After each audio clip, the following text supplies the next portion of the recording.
বাংলাদেশ শিল্পকলা একাডেমির মহাপরিচালকের পদ ছাড়ার ঘোষণা দিল 4 শর্তে ফেরার কথা জানিয়েছেন সৈয়দ জামিল আহমেদ। এবার তার পদত্যাগ ইস্যু নিয়ে মুখ খুলেছেন সংস্কৃতি বিষয়ক উপদেষ্টা মোস্তফা সরওয়ার ফারুকী। এমন ভাবে বিতরণ করছে মনে হচ্ছে টাকাটা তার বাপের সম্পত্তি।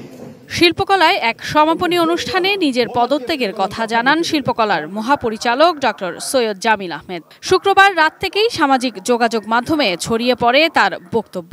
সৈয়দ জামিল আহমেদের বক্তব্যে অভিযোগের তীর ছিল সংস্কৃতি উপদেষ্টা মোস্তফা সরওয়ার ফারুকীর দিকে, যা জন্ম দেয় ব্যাপক আলোচনা আর সমালোচনার।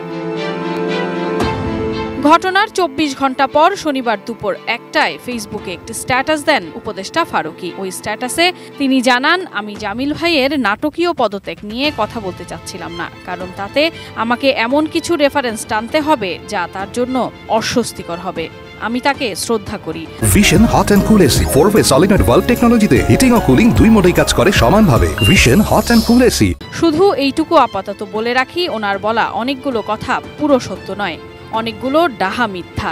জামিল আহমেদ হতাশা থেকে কলিগদের বুলিং করে নাটকীয়ভাবে পদত্যাগপত্র জমা দিয়েছেন বলে মনে করেন সংস্কৃতি উপদেষ্টা।